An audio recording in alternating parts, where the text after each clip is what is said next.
Hello, Ms. Cradle.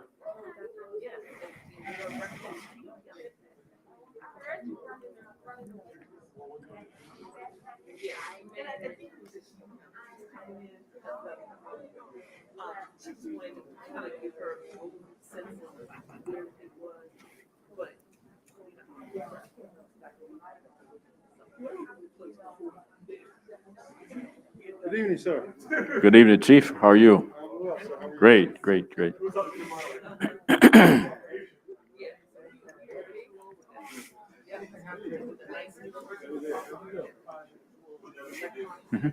Dr. Banks, how are you doing today? It's great, great. Yeah. It's been a while, I tell you. Like Yeah. this, Yeah, absolutely. We got enough space.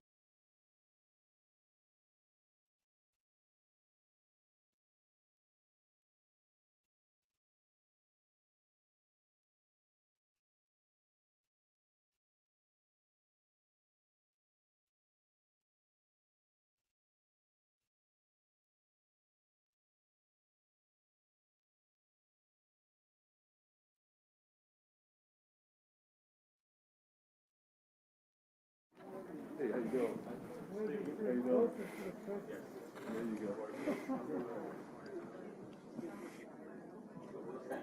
It is 6 o'clock, but we're going to wait for 5 more minutes, and we will start exactly at 6:05.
Yeah, this is going to, it is.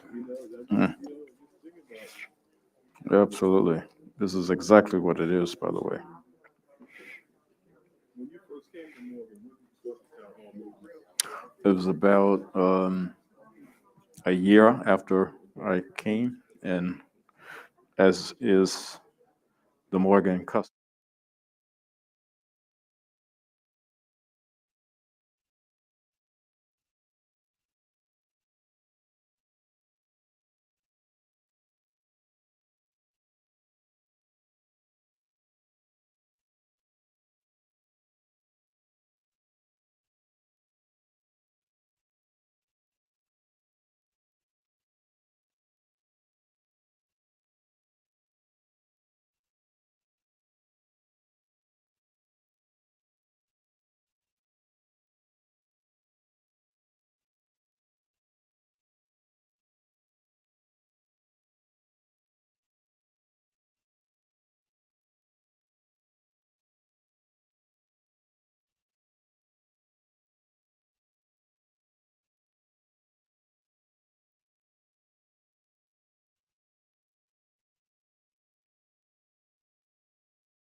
move forward with our town hall meeting this evening. First of all, I want to welcome all of you who have made your way to the Student Center Theater here on the campus of Morgan State University. And then I want to thank all of those who are joining us via live streaming this evening.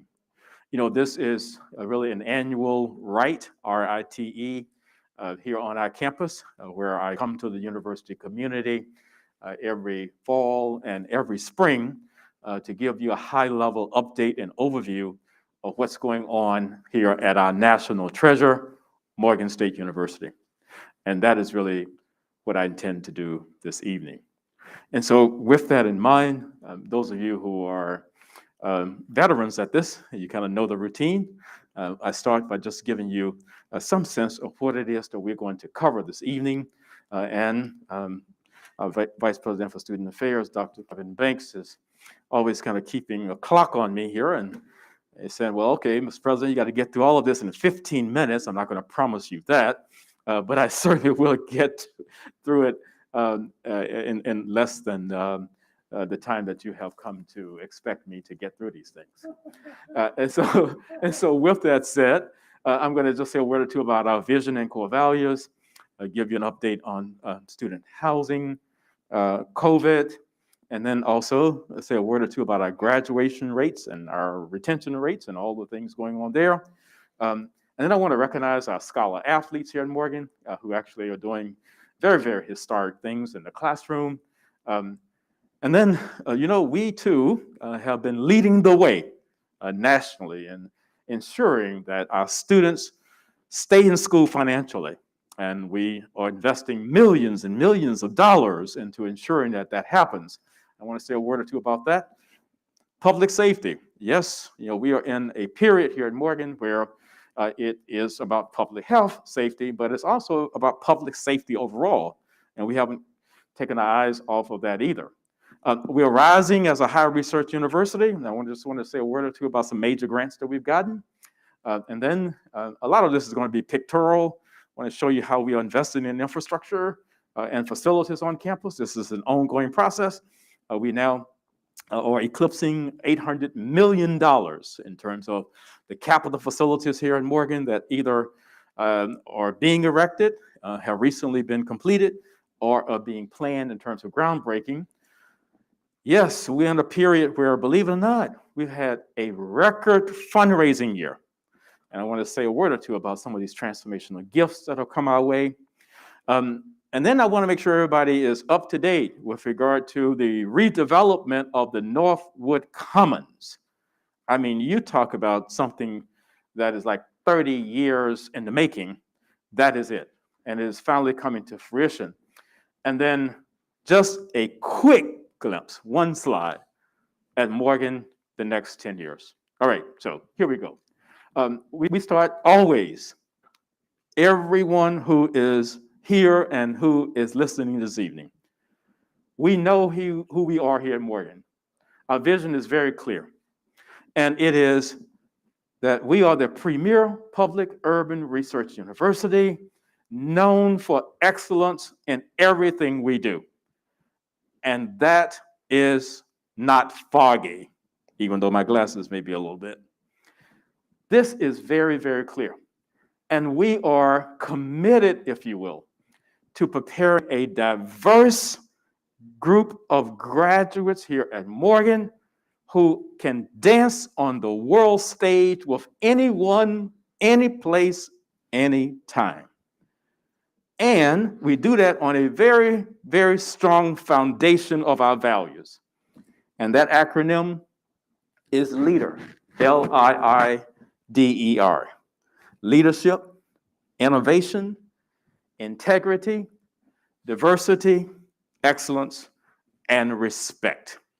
And once again, Dr. Banks and I will be making our way around to all of the residential halls on campus, and we'll be having these kind of personal conversations to make sure that all of our students are understanding what each of these values means and what our expectations are. And so, let me start with leadership. We have some leadership changes at the university. One of our values, leadership. And so I want to take this opportunity to welcome to our senior leadership team here at Morgan, one person who is joining the deaconal ranks, if you will, and that is on a permanent basis, a new dean of the School of Global Journalism and Communication. Please join me in welcoming into the permanent deanship, Dean Jacqueline Jones.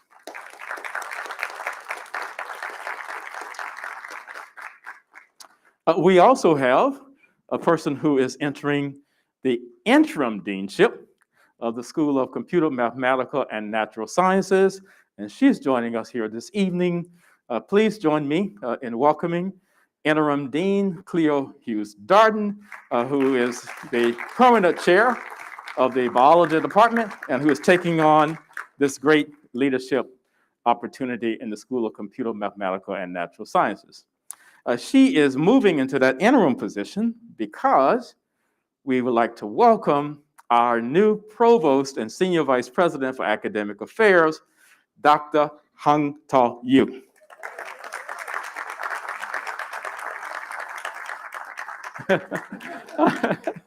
And Dr. Yu, of course, for the last 5+ years, has been dean of the School of Computer, Mathematical, and Natural Sciences, and has just done an amazing job while he was dean there in terms of additional grants, just enrollment increases, and just propelled the school to so many categories in terms of leading the nation in STEM graduates. And so let me start by being as candid with you as I can. You know, every year that I've been here, I have participated in Move-In Day, and I did so this year. And the Move-In Day on campus went very, very smoothly. I'd never seen that level of excitement from so many of our students and their parents who had literally been sequestered for 18 months. And they were finally ready to experience what they wanted to experience last year but could not, and what they have wanted to experience for the last year and a half for our new freshman class of 2025, but couldn't even do it in high school. So that went very well. And then the next day, it continued to go well. And then the next week was Move-In Day for our returning students. And I have to say, that did not go well. It did not go well. And as your president, I take complete responsibility for that. There were several units in the Marble Hall Gardens, I believe maybe somewhere between 5 to 10, that simply were not ready for students to move in.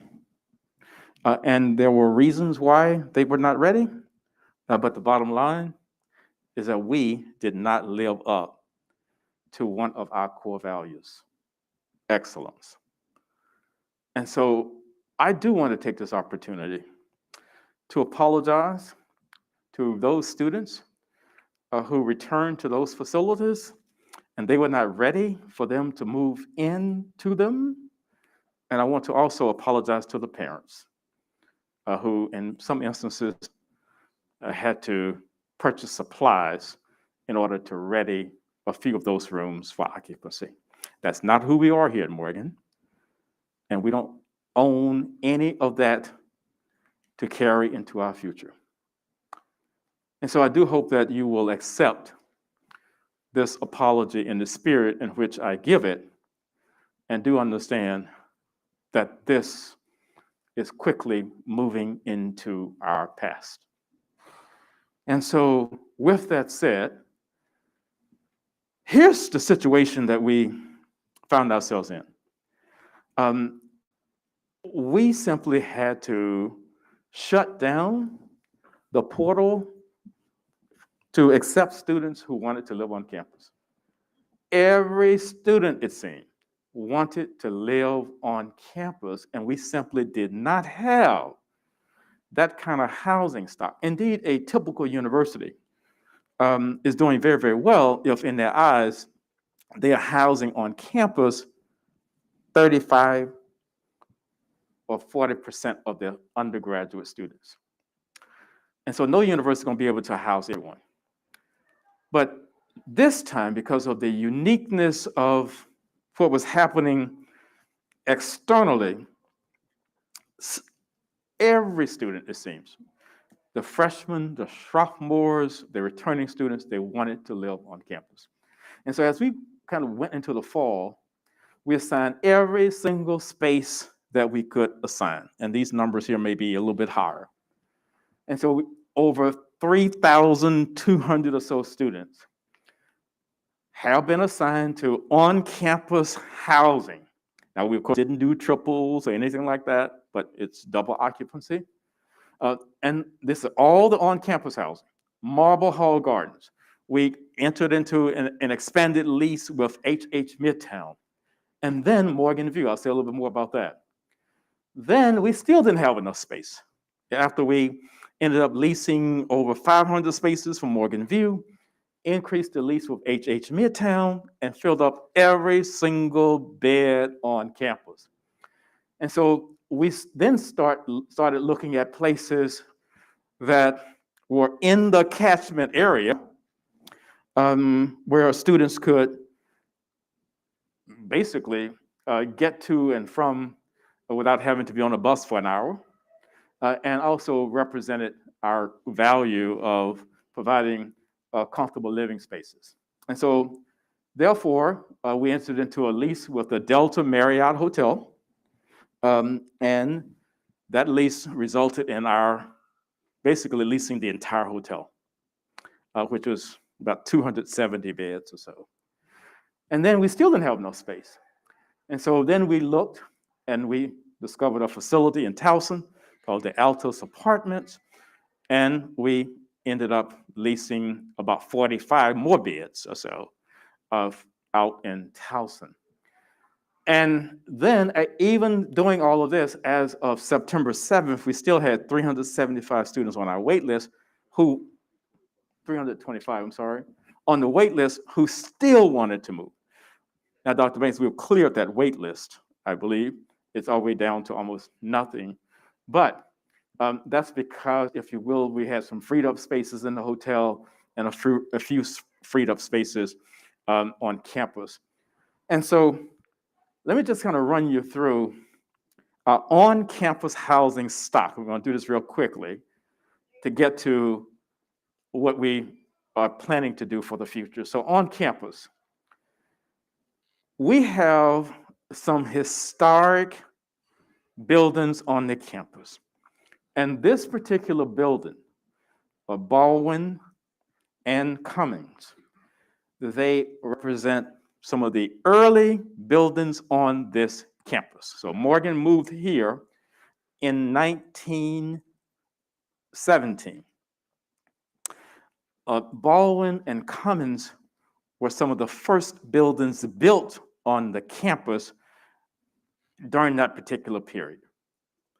And so you can see these buildings have enormous character, and we have renovated them over the years.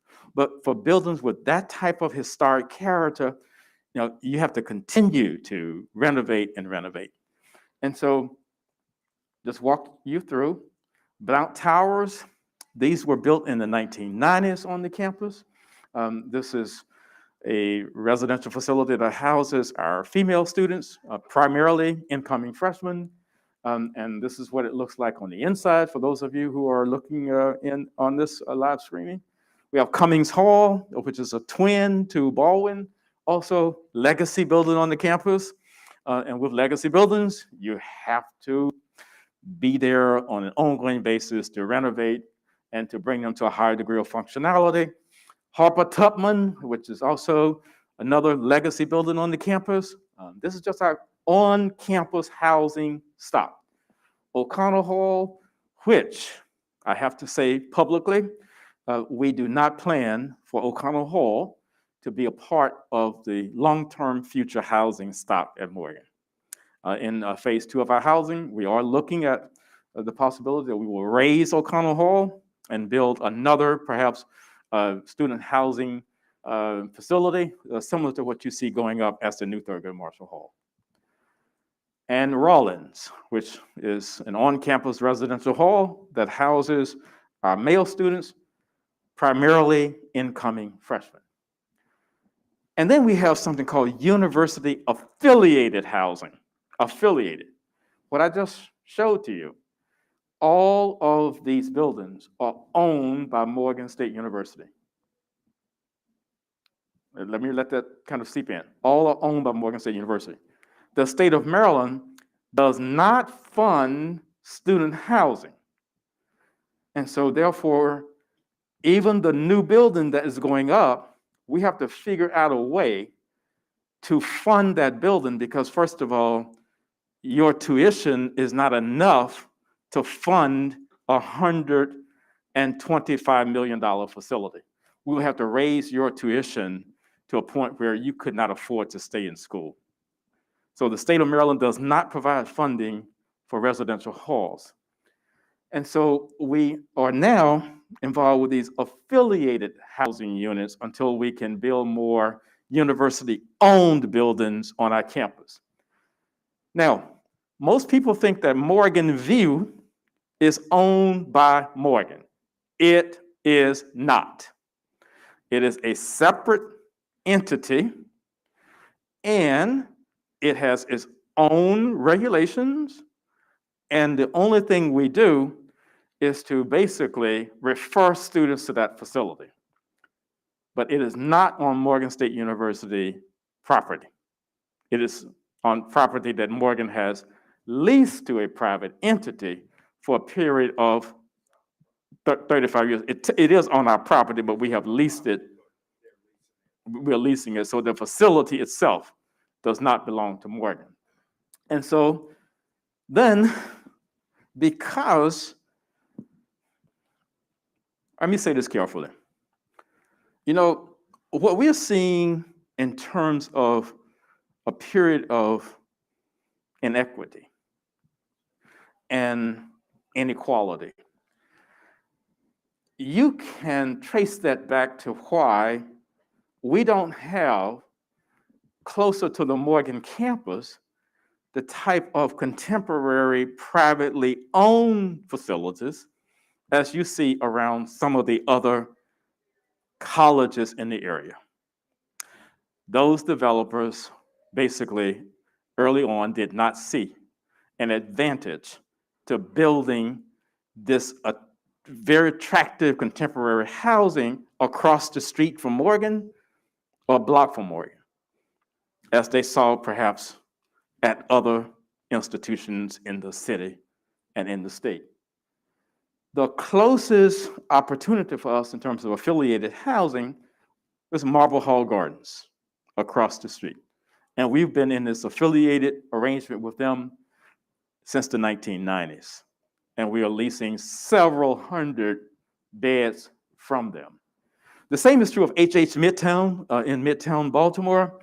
This is the unit here, and it houses students from several universities in the Baltimore area, of which I believe we may have the largest number or close to the largest number now, but you have students there from Johns Hopkins, Loyola, and University of Baltimore, and other locations as well. And then Morgan temporary housing. And the temporary housing this year was the Delta Hotels by Marriott, which is located in Cross Keys, a sense of what that property looks like, if you will. And so that is a really quick drive through university-owned housing, university-affiliated housing. And so we need more on-campus housing, and in the immediacy, help is on the way. And so we are opening our new Thurgood Marshall Hall in August of 2022. Ms. Kim McCalla, Mr. Sidney Evans, they have assured me that I will have the keys to this facility to do my own personal inspection in June of 2022. So that by the time you come back in August of 2022, we won't have any of the foolishness that we had this past year. And that facility will be ready for you to move in. And it is going to be an amazing facility. It will be replete with a new new dining hall and very, very contemporary spaces, lounges on every floor. And so we can't wait for this facility to be completed. And you can drive by, it's already been in the vernacular topped out. And the skin should start going on that building. I'm speaking architectural language here. So the skin is basically the outside of the building. You'll start seeing that by the end of the month. And then once that starts, within, who knows, a couple of months or so, the entire building will be covered externally. And it will begin to take shape on the campus. Now, let me run you through COVID. We are still in the middle of the pandemic with the Delta variant rising and the way that it has. And so we've been keeping our eyes on where we are, where we need to be to make sure that we have a safe campus with regard to public health. And we've been doing it since March of 2020. And so, we needed experts in this space. We needed epidemiologists. We needed individuals who were deep in public health, who were recognized across the country. And we didn't have to go all the way across the country to get them. We had them right here in our faculty, right here in our administrative ranks. And so from day one, Dean Kimberly Sidner of the School of Community Health and Policy and Associate Dean Dr. Anita Hawkins, who is an epidemiologist, they have been leading us expertly through the pandemic. And I certainly want to once again acknowledge them and how much we have appreciated their wisdom and their knowledge in this process. Please join me in giving them a round of applause, a round of appreciation. And every single day, indeed every week, we have to make tough decisions at Morehead. And I want you as students and faculty and colleagues to understand that we all, those of us on the faculty, those of us in administrative positions, we all have advanced degrees, we've gone to all kinds of schools, but they did not teach us how to lead in a pandemic. And so therefore, you have to be comfortable with making a decision at 9 o'clock on Monday morning and revisiting it at 5 o'clock on Monday afternoon. And that's very, very hard when you are used to collecting all of the intelligence that you need to collect, making a decision and then sticking with it. And so in this case, we made a tough decision as we began to think about how do we reopen the campus for the fall. And we made the decision that we had to require all faculty, all staff, all students to be fully vaccinated. And we got a legal opinion on this. And as you know, we have two off-ramps, two exceptions. One is for medical reasons, and the other is for religious reasons. For those individuals who qualify for one of those exemptions, they must test twice weekly for all of the unvaccinated. And we have just also gone through what we call a random sample of tests, what we call surveillance testing, where even if you're fully vaccinated, you can be chosen at random in our population and test as well, because there are instances where there may be a few breakthrough cases, and we want to detect whether we have any problem like that on the campus itself. And so we're very transparent here, Morgan. We encourage you to go to our website, and you'll see a running record, week by week, of all of the tests that we have administered and the number of positives that we have seen in those tests. And so I'm reporting to you now what we saw for the week ending on last Saturday. We'll have results up for the week ending October 9th, sometime after October 9th. And so for the week ending October 2nd, we administered 216 tests for students in the Student Center, 701 tests for the athletics department, because they have to test 2 to 3 times a week there. And we have 300 student athletes. For a total of, if you will, 917 people who were tested during the week of ending October 2nd. Then for employees, another 221 employees were tested, those who were unvaccinated, and then the surveillance. And so therefore, we tested 1,138 tests that were administered. Of the 1,138 tests were administered, we had 6 student positives. We had 6 student positives, and we had 6 employee positives for a total of 12 from 1,138. Please go to the website. This is updated week by week. You know, we are at a university. Facts matter. Knowledge matter. And if you don't have the facts, you can be so easily hoodwinked. Well, I heard because my friend's uncle's friend said that. And all of a sudden, all kinds of rumors, if you will, just make their way in all kinds of spaces. And so at Morgan, we are not confused again. We believe in science and we believe in facts. And these are the facts.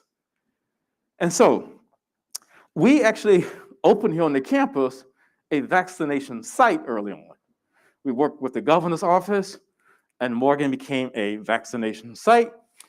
We closed it, Dr. Banks, what was in August? Yes, but we had it open for several months. And we ended up administering over 5,000 vaccinations right upstairs in the Student Center here on campus. Community people came, our own students, faculty, and staff. We made it easy for individuals to be vaccinated.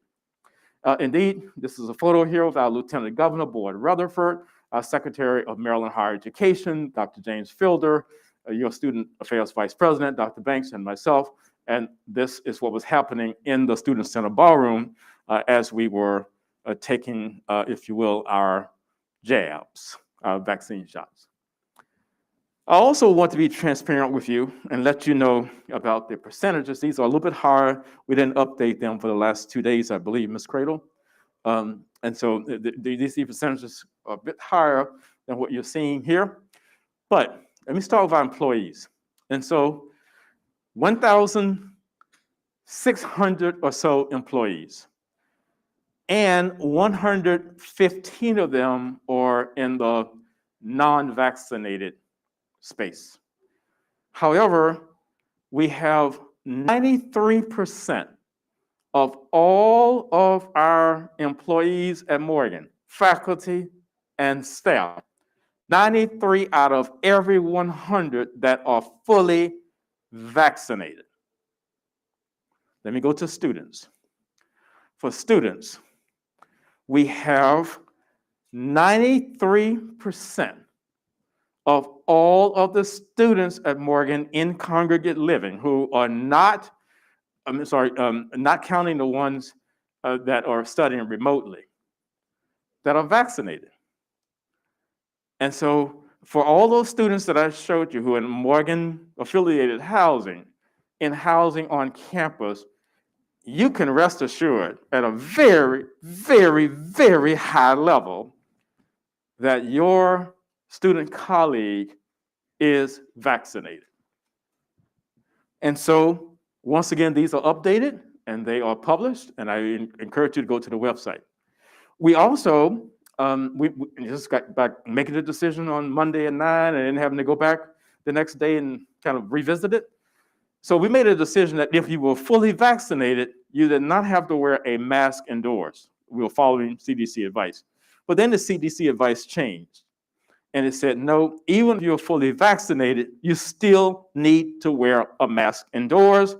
And then the city of Baltimore said the same thing. And so then we went back and we revisited our decision. And that is how we got to everybody here in the theater tonight and everybody on campus masked up,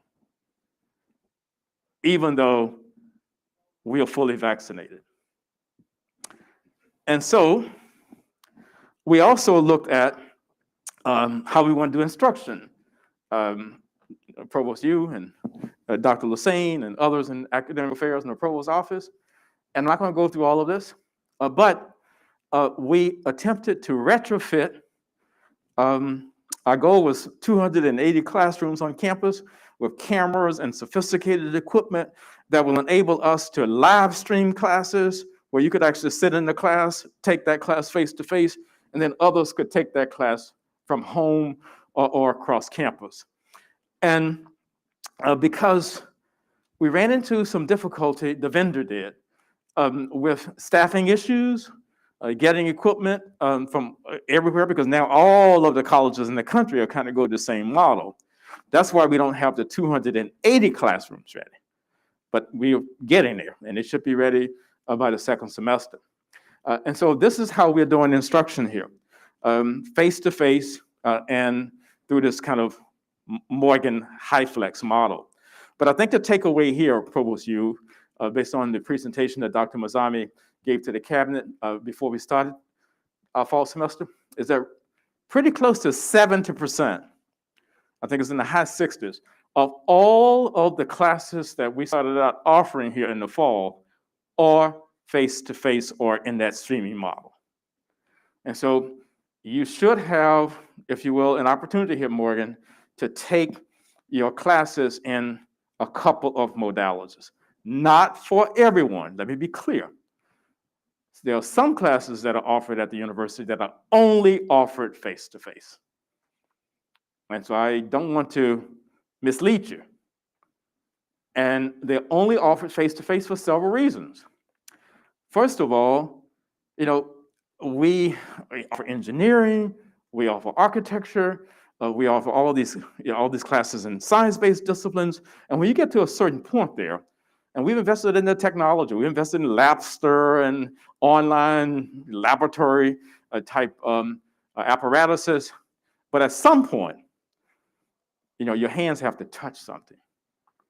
And we don't want you ever to be disadvantaged coming out of Morgan because some other institution created an opportunity for those high-skilled classes to be taught face-to-face, and you did not. And you find yourself with a degree in X, and you get employed, and therefore you have missed something that other students got. And so this, if you will, was taken into consideration as we made those decisions. So now let me kind of skip to the second part of this, and this is going to be more of, so how are we doing? We know how we are doing psychologically, emotionally.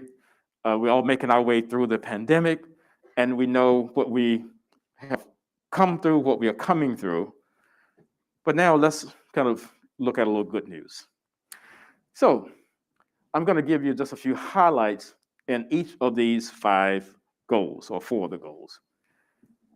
We're all about enhancing student success here and well-being. And that well-being is about our psychological, emotional, mental health well-being. We can't run away from that. And I do have to say, and I'm not speaking out of turn here, but within certain aspects of our community, there's still this kind of stigma associated with our not seeking help when we need it. Let me be the first to say that as your president, I needed help. I realized my cabinet needed help as we were working 16-hour a day to make these critical decisions. And what did I do?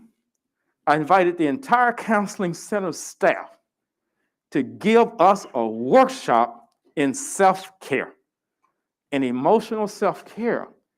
And it was the best hour that all of us spent, because we realized that we really didn't understand the tools that we needed to enable us to be in a good place mentally. And that's what the counseling center did for us.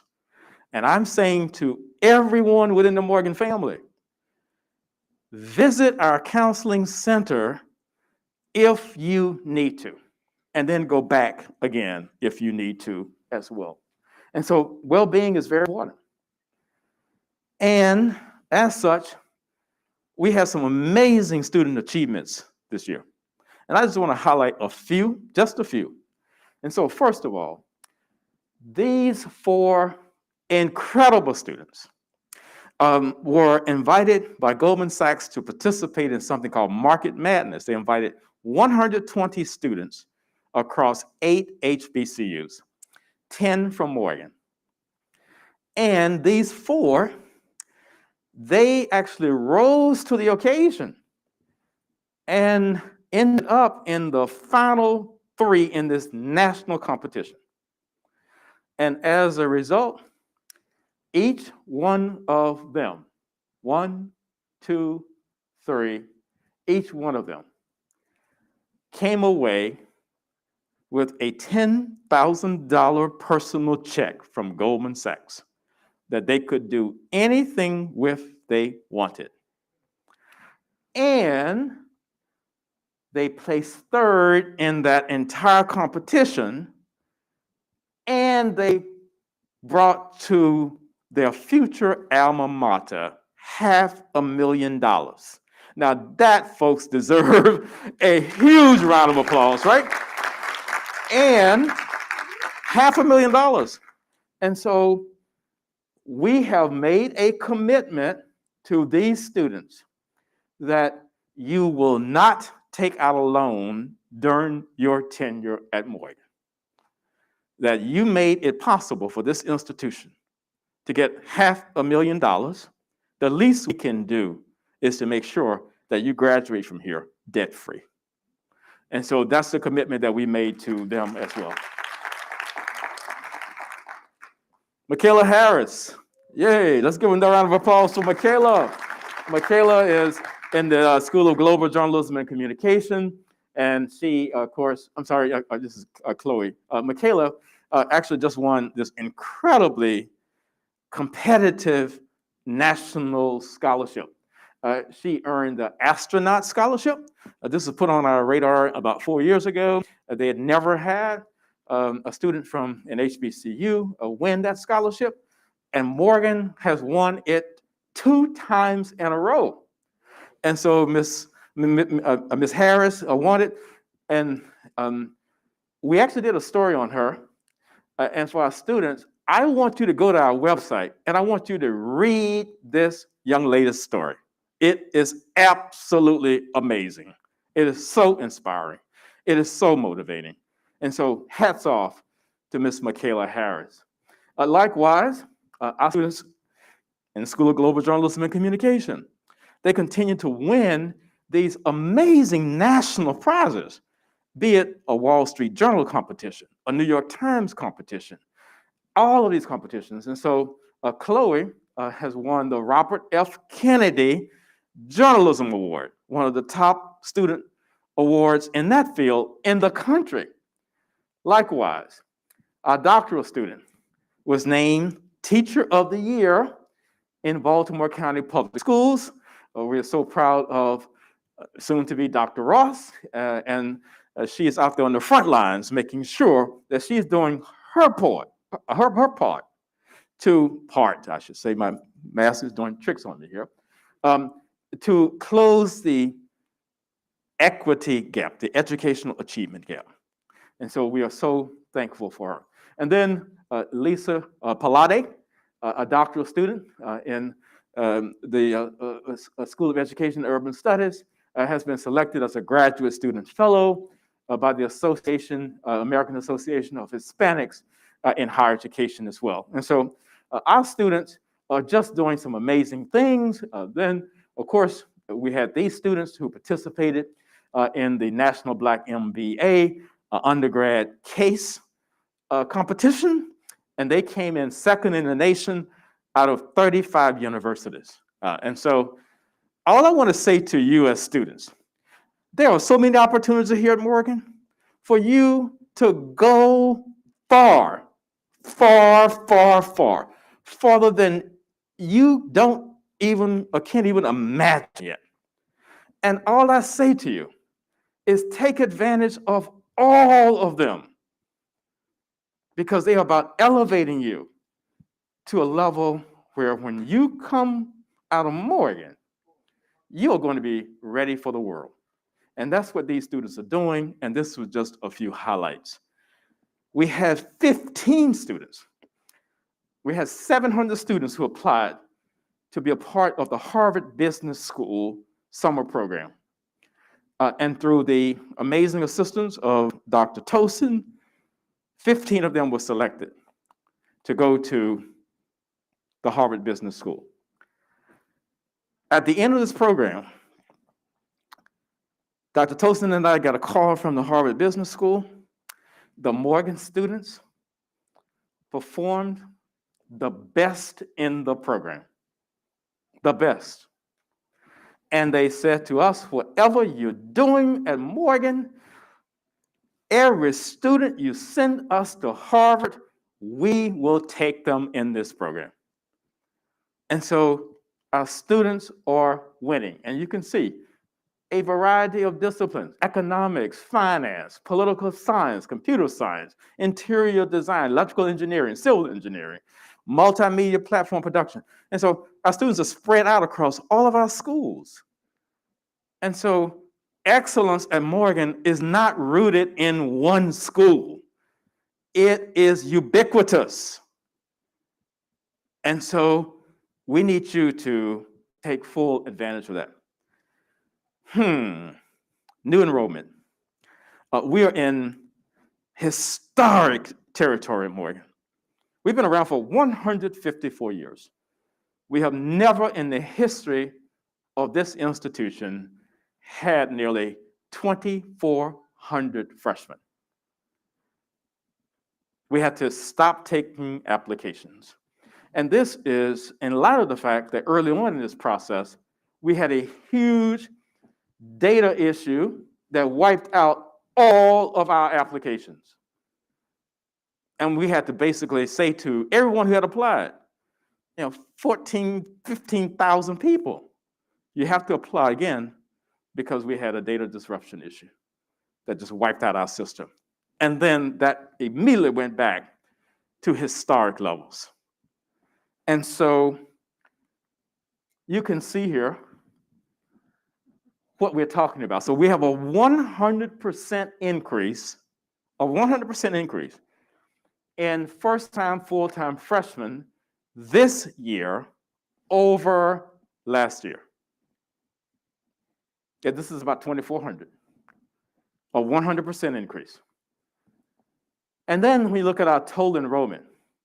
This is a little bit of, it's kind of then and now, but here's where we are in terms of projected total enrollment after October the 15th. We should be around 8,500 students. Compare that with where we were last year, 7,600, right? Or 7,700. So we're looking at about a 700 student increase overall. That's nearly a 10% increase in our total student population. We have never had this many students enrolled at our national treasure, Morgan State University. When you look at our first-time, full-time freshmen, I put that there by comparison. You can see. Look at our new transfer students. Once again, up over 250 students over where we were last year. The second highest graduation rate in our history, we got that in May of 2020, nearly 50%, 46%. 3 straight years now above 40%. Now, are we satisfied? No. The national graduation rate for Blacks across all institutions in America is about 40%. And so Morgan is about 10% above what the national graduation rate amongst Black students is. And I'm just kind of doing this for comparison. I'm entering my 11th year as your president. And when I came on board, that was about 29%. And we set the goal to go to 50% by 2025. I don't think that we have any doubt that we're going to get there in the next couple of years. And then collaboratively, we'll set another goal with you as our partner saying, help us now get all of you out of here with what you came for, which is to be educated and then to have a piece of paper showing that you are. And so bachelor's degrees awarded. You can see here that we have increased by 300 or so bachelor's degrees that we're awarding each year at Morgan. The same at the master's level. The same, this is unprecedented. And that now we are averaging about 74 doctoral graduates per year at Morgan. And so when you look across just the HBCU world, I think number 1 is Howard, number 2 is Jackson State, number 3 is Morgan in terms of doctoral students. But if you were to only look at doctoral students and not count professional doctorates, I mean MDs or doctoral pharmacies or whatever, Morgan is closing in on that number 1 spot in the country, particularly when we're talking about Black doctoral graduates at Morgan. Also, we paid a lot of attention here. And I know students, when you see these numbers, say, oh, the tuition is so high. I know, I know, I've been there too. And it was high for me when I only had $5 in my pocket. And it's a story for another day. But you can see here that we have paid a lot of attention at Morgan in keeping tuition extremely low and affordable. And I know everything is relative, but I just want to give you these comparisons. And so over 11 years, the tuition at Morgan has been raised about $1,500 over 11 years. And so we went from about $6,700 or so in 2010 to about $8,000 today. Look at our comparative institutions. So let's take College Park. They've gone from $8,400, they raised their tuition by $2,500 during that period. And UMBC, they have raised their tuition by $3,100 during that period. And so as of tonight, if you went to College Park, you'd be paying $11,000 a year if you are an in-state student. At Morgan, you're paying $8,000. At UMBC, you'd be paying $12,000. And so that's just tuition. We're not talking room and board. I just want you to know that the Board of Regents here at Morgan, we have a discussion at every single meeting about how do we ensure that we are bringing in enough revenue to have high quality programs, but at the same time, we're not raising your tuition in any kind of non-serious way. And that is on the radar of the board. Mr. Sidney Evans, our executive vice president, who's in charge of our budget, is there, and we'll have to make this case every single time we want to raise tuition by 1%, 2%, or 3%.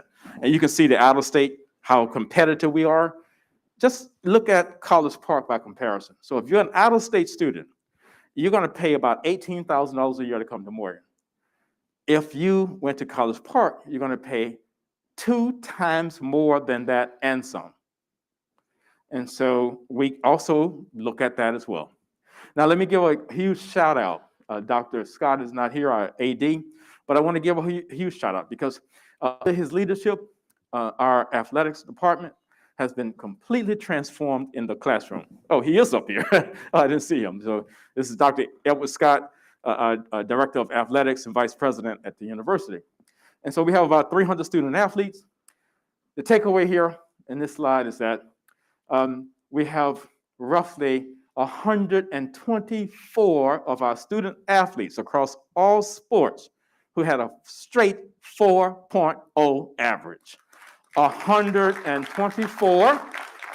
And if you were to look across all of the athletes in all 14 of our programs, an average grade point average of 3.41, and all 14 of the teams had a GPA above 3.0, and 80% of them had over a 3.0 GPA in terms of student athletes. And the highest team was women's bowling, and this was last year. This year it was 3.9 something, and that GPA amongst women in bowling won them the highest academic achievement award in the nation amongst all schools with a Division I bowling team. And Morgan actually won the national award. And then last, we have not taken our eyes off of what we call the adult learner. These are individuals 25 years of age or above who started out some several years ago. They never finished what they started, and they want an opportunity to come back to Morgan, primarily online, and either finish a baccalaureate degree, a master's degree, or even a doctoral degree. And so you'll hear a lot about this initiative. It's called Morgan Completes You. The board has approved 18 new interdisciplinary programs. I think there are 8 at the undergraduate level, 5 at the master's level, and 5 at the doctoral level. And these programs are designed to enable adult learners to return to Morgan and get a Morgan degree as well. You'll hear more about that in the coming days. Now, for students, let me say a word or two about how we have helped you financially, and how we are helping you financially, and how we plan to help you in the spring financially. And so I don't want this to get too complicated. Let me go to, if you will, kind of run across here. So we have provided to students during the spring and fall of 2021 about $360,000 or so in emergency student funds. These are not loans. It's just students coming and saying, you know, I have a problem, whatever that is. I need food. I need this. I need a laptop. And we have responded to 615 students by giving them what they needed, in many instances, from food to clothing to equipment. Likewise, we've gotten these federal dollars, and I want to be clear. Perhaps we have not publicized these in the same way as you have read from some other institutions, but Morgan is a leader in this space. And so for the money that we got initially from the federal government, we gave 9,113 students or so direct money that went straight through the university into your pocket. $8.7 million. And Dr. Turner and her team, they went through and they developed a criteria, and it was a maximum of $1,500 all the way down to $200. And then you got a check. And you could do with that whatever you wanted to do. And so Morgan did that. Then we also, through the CARES Act, used about $1 million there to reduce loans as well. Once again, to reduce your level of indebtedness. And then we helped another 600 students or so, $1.3 million, to pay off some of their past due balances. Because we have this law here in Maryland that, you know, if you don't pay off your past due balance to a certain amount, you cannot register for the second semester. And so we then helped as many students as we could pay off those balances to reduce that so you could continue on your studies here at Morgan. And then this is not any federal dollars. These are monies that we take in from tuition, and then we turn right around and we give millions of dollars of the money that we take in tuition back to you. Mr. Evans would call that tuition discounting. It's where if you go back to that 8,000 figure, that's not the real money you pay. The real money may be 25% less than that.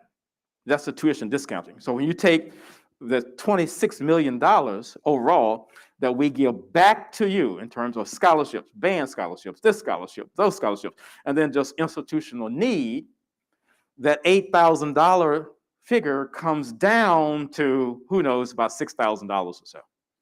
That's tuition discounting. And so then that's coming out of the university's budget. We're committed to this because the federal dollars are going away. But we're committed to this institutional pot. And we have been committed to that for years, over a decade, of helping you in any way that we can. And then finally, this is where we are right now. This is President Biden's plan. And so Morgan is getting, in terms of dollars, to go directly to students, $12.5 million. Dr. Turner and her team sent you an email. You got to read your email, students.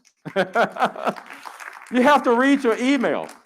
So she sent you an email with a basic question, and that question was, would you want us to take your portion that we're going to give to you and apply it to your bill, or do you want us to send it directly to you? Now, guess what half of you said? Guess what half of you said? With a heavy bill. $8,000 you owe the institution, but send me my money. Not take it and apply it against the bill, right? So I need you to kind of think about that now, right? So what we've done here is we've taken this $12.5 million and we have halved it. And so we are distributing 1/2 of the $12.5 million to you this semester. And then the other 1/2 of the $12.5 million will be distributed to you in the spring. So this is what this looks like this fall. That 1/2 of $12.4 million. In your email is an announcement telling you how much you're getting. The total amount that we are distributing is $6,259,155 to you. What does that mean in terms of number of students that we are assisting at Morgan? 6,250 of you are getting money that you did not even apply for. And you're getting this money based on your your expected family contribution, up to $50,000. And so with this amount, the full range is $250 to $1,500 if you are a full-time student. If you're a part-time student, the range is $100 to $1,125. The bottom line here is that over 70% of all students at Morgan are getting financial assistance that you do not have to pay back. And I want to be very, very clear about that, because what I've just gone over has not made the national headlines, but if it did, it would be the national headline in terms of all the money that we're giving. Plans for public safety. we haven't taken our eyes off of this. And so I just want you to know that we have 44 authorized sworn police officer positions, give or take. We've also we have 10 security officers as a part of our security force, 6 dispatchers, 2 men, and so in essence, about 60 people that are part of our police force here at the university. We also have added security, more security, and this is why you see 24-hour security personnel on the campus. They're assigned to our residential areas, to the quad, the northeast campus, and then to the security booths along Hillen Road. And then under the leadership of Chief Hatcher, you want to stand Chief so individuals will know that who you are. This is Chief Lance Hatcher. And so he has been preparing the police department during COVID in de-escalation training. You know, how if you are called to a space on campus that you don't, if you will, escalate the situation, but you know how to do that in a respectful way. They've also had training in, you know, how to deal with individuals with mental illness and intellectual development issues, cultural sensitivity training, the appropriate use of police force, et cetera, et cetera. And then they looked at the way they patrol the campus, more individuals, if you will, who are using foot and bicycle and segways and things of that sort as well. And then we have conducted several campus lighting surveys. We still are perfecting that because there are a few areas on campus that even I think we need some additional improvements around, and we will make those. But it was really designed to make sure that we replace all out bulbs, and we work with the city to get all the lights along Hillen Road and East Coast Spring replaced as well. We wanted to ensure that all of our blue light emergency phones are functioning and identify any broken doors and try and bring them up to contemporary functionality. And then, of course, we want to make sure that all of our cameras on campus, we don't have any cameras on campus in private spaces. But I think, Chief, we may be up to like 1,000 cameras or so on campus, or pretty close. So we have cameras all in the outdoor space areas on campus, if you will. And we want to make sure all of them are working because our responsibility is to make sure we're doing everything to keep you safe here on campus. So moving quickly here. I indicated that, you know, we are rising as a high research university. And we're doing it by also ensuring that our undergraduate students have an opportunity to engage in original research with professors, original research on your own. And it's called a high impact practice. And if you do that, oh, wow. I mean, your chances to graduate in 4 years goes through the roof because you engaged in that activity. But hey, we achieved high research status in 2018. And then along the way, we've gotten some major federal grants.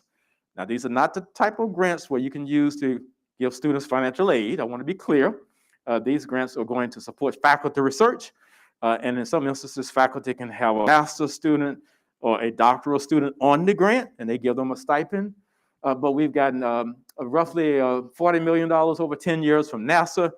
You will probably see a major announcement coming soon where we're going to be in partnership with another entity. And we have won another 5-year contract. That's going to be close to $70 million over 14 years. We also were successful in getting $40 million from NIH, the National Institutes of Health, to start this amazing program on campus called Ascend. For those of you who are in biology and in Hughes Dorton, I'm going to point her out over here. If you want to know more about this program, it's the best programs in the country for undergraduates who want to go into med school or PhD programs in the biomedical sciences. And you get all kinds of support, including perhaps some, who knows, maybe some financial support along the way. And then we were successful in getting this research centers at minority serving institutions, RCMI, 15 million over 5 years, and Provost Yu was one of the major project investigators for that as well. And then I'm not going to do all of this, but this is why Morgan was elevated to a high research institution, because we are now winning these major research grants. And so now a lot of pictures. What are we doing to improve Morgan's infrastructure and our operational processes. You know, we basically said, we've seen enough of Schaefer Auditorium. And we got to go in there and we got to renovate this. And so during the pandemic, this is what Schaefer looked like in the business school before, and this is what it looks like now. Engineering, sorry, in engineering building. And so student housing, we spoke about, if you will, and go through that. Tyler Hall. So Tyler Hall, grand opening here, Friday, October 22nd, 10 o'clock, here on the grounds. We ask all of you to make your way to this grand opening. You will get an opportunity to meet Calvin and Tina Tyler. They are flying in from San Francisco. This building is named after them. You know, Calvin and Tina Tyler gave Morgan a gift of $20 million. It was the largest gift in our history from an alum, and it is the largest gift ever from an HBCU alum to the institution that they attended. The largest ever across all 105 institutions. And so they will be here. This building is just amazing. And already it has won almost 10 awards from everything, from the design, if you will, to the architecture, who designed it, to the functionality of the building, to spatially how it's laid out, to the workflow of the building, you know, to the comfort that one gets when they just kind of walk into an atmospheric structure like that. And so before I go through all the rest of this, I really want to acknowledge Kim McCalla, if you stand, Kim, if you will, who is in charge of our construction program here, who actually is working around the clock. And then Sydney Evans, who is our executive vice president as well in that division. Just some wonderful work. Northwood Commons. And so you see right next to Jenkins Hall, all that is being developed. And this is going to be the first building that will be completed there. And this is going to house our public safety departments, our police department, security guards. They're going to be over in Northwood. And this is what that building is going to look like when it is finished. And it will be finished in about a year. This is what it looks like now. That structure going up in Northwood, that's going to be that public safety building that I just showed you. And this is sort of what it looks like today. This is the building here that is adjacent to Jenkins Hall. This is the first building in Northwood. And if you were coming out of Jenkins Hall and making a right, this is the first building you will see. Now, why am I pointing this out? Because the public safety building is going to be about over here, right? And this is going to be a town center type concept here. And you're going to have buildings on this side all the way back to Loch Raven. And then you'll have buildings starting here all the way back to Loch Raven. And about right here, that's the new supermarket, the Lido supermarket that's going to go up. But this building is the home of the Morgan State University Bookstore, Barnes & Noble Bookstore, Starbucks Cafe, all of that. That is basically what that building will house. We are moving our bookstore out of the student center across the street. We are looking at bringing into that space where the bookstore is now a new workout area. Because the one in Hurt Gym is not appropriate, it's not sufficient. And so that's what we took a survey among students, and that kind of won out. And so in about a year or so, hopefully this transition will take place. We'll move our bookstore out of the student center across the street to this location, and then we will go in there and make, if you will, the health center, the fitness center, make that a really, really attractive space for students can work out. And so, once again, this is what a portion of the built out of Northwood will be. There will be 2 sit-down restaurants over there. One that will be Black-owned, and this is a downtown locker room, a tropical cafe. That's also, I believe, is Black-owned as well. Be an IHOP over there. Sonny's Subs is coming back. Wingstop, Chipotle, etc. And all that will be finished in a year. We had a grand opening here on campus on Thursday of last week. Groundbreaking. I wish it were a grand opening. Let me just kind of run down these pictures and let's see if I can remember everybody who's here. So this is Dean Anna McFadder, Dean of the School of Social Work. This is Nick Mosby, who is chair of the Baltimore City Council. This is Senator Mary Washington, who is representing this particular district in Annapolis. This is the chair of our board, and also Congressman, the Honorable Kwesi Mfume. I don't know who this guy is here. This is our Lieutenant Governor, Boyd Rutherford. This is our mayor, Brandon Scott. This is Delegate Maggie McIntosh. She chairs the very powerful Appropriations Committee, the House of Delegates. This is our own student regent, Ms. McCall Brown, who is there actually on behalf of our students. And this is Dean Kimberly Sidner, Dean of the School of Community Health and Policy. Why are they all there? Because we are breaking ground on a new Health and Human Services building that will house the School of Social Work, the School of Community Health and Policy, the Counseling Center, and Medical Technology, family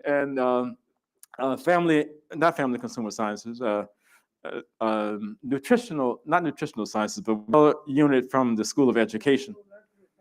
What is it? Medical laboratory science. And laboratory sciences as well. And so this building will be ready for occupancy in the summer of 2024. So about 2.5 years.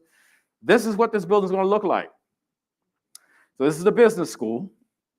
And on that corner where once stood the armory, which has an incredible history here, but we tore down, this is the building that will be the Health and Human Services building. And that will be an incredible gateway to Morgan. All this is going to be re-landscaped. That whole parking lot in front of the business school, the whole entry there to this institution is basically being renovated. And so that's another angle there of that building, and we are very, very pleased. We also have received approval from the state to build a new science building on the campus. That science building is expected to cost $240 million. The site of the new science building is going to be in this area. I hope I'm pointing out the right one.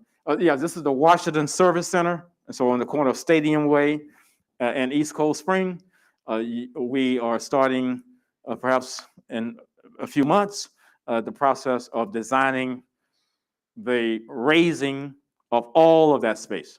We're going to tear down the Washington Service Center, the physical plant, all those cars, that whole area, if you will start being prepared for the new science building.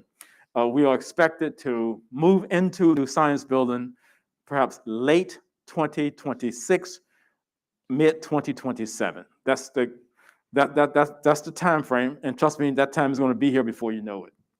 Also, many of you may not know that we have signed an agreement to form an affiliation with a private entity to have here on our campus a college of osteopathic medicine, a medical school that will train primary care physicians. The site of that particular building is going to be where the Montebello complex is now. We're going to raise that. That's going to be the site of the School of Osteopathic Medicine. And we just received word from them today that their application has been approved by the National Commission, and they're going to move forward now and start this process, Mr. Evans, of finalizing the ground lease. And they will be enrolling the first class of medical students in the fall of 2024. And so they expected to, I think, enroll somewhere between 75 to 100 the first year, and then the second year, it will be like 125, and then the third year, 150, up to about 600 students total. And so Morgan is on the move, and we are so pleased. We also are in negotiations with the city about acquiring the Lake Clifton property, which is about 1.5 miles straight down Hillen Road here. And that's 55 plus acres. And it is our intent to build the first building on that site, and it will be a multi-purpose convocation center that could house between 12 and 15,000 people, where we could have major events there. Our athletic teams will have an incredible place to play, and then we'll build out that particular campus as we move forward. And so finally, as I bring this presentation to a close, growing our resources. And so all of these buildings that we're talking about here, what I want you as students in particular to understand is that with the exception of the student housing project and the public safety building, there is no debt service on any of those buildings. And so we have been successful in making the case to all those people who had a shovel in their hand of the importance of bringing to this institution the tens of millions of dollars to enable us to build world-class facilities for us and you. And we don't have any debt on them. That would not be the case if I were at a private HBCU. I couldn't do this because your tuition would have to be $125,000 a year. And it would not be the case at many publics either, because unfortunately they're in states that many of them can't see the future. And here we have been able to make the case to our state that Maryland's future is about Morgan, because that's the demographic shift. And we know how to produce for this state the talent that Maryland will need and the nation will need to be competitive long-term. And that's what you're seeing. And so we have to grow our resources. Now, as such, this has been a record year in fundraising. I'm not going to go too much into this. You can come by my office and we can talk about this in greater detail. But this is an endowment. An endowment at a place like Morgan should be $1 billion. It's sort of your nest egg. It's where you put money and the money grows while you're sleeping. And you never, ever, ever crack your nest egg. But you only take from the nest a little bit of the hay that has grown, right? And the health of a university is determined in large part by how large of an endowment you have. And so just to put this in perspective, when I arrived, that endowment was $15 million. About 3 weeks ago, Mr. Evans, I don't think Ms. Howard is here, it went over 100 million. And so we have increased our endowment from 15 million to $101 million and growing. And our goal is to see if we can get that up to $500 million in the next 10 years. And so we received these gifts that you read about. And this $4 million gift came from Miss Mackenzie Scott.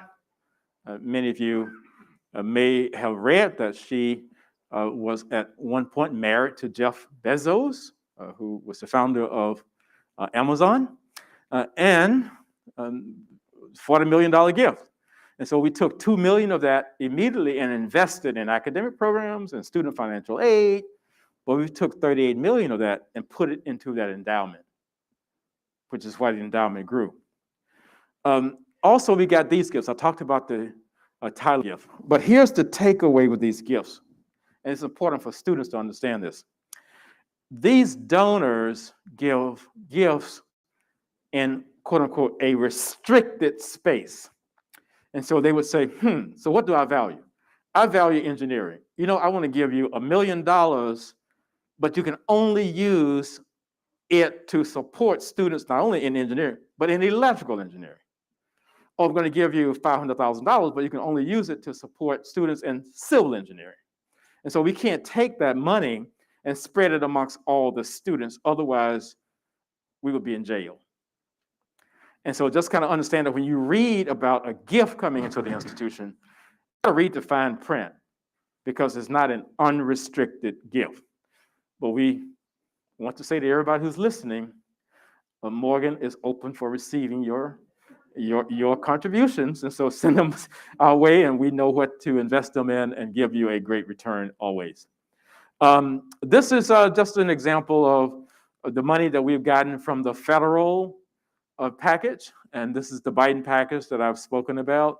And they had a set aside in that package of $3 billion for all HBCUs, minority serving institutions, Hispanic serving institutions, tribal serving institutions.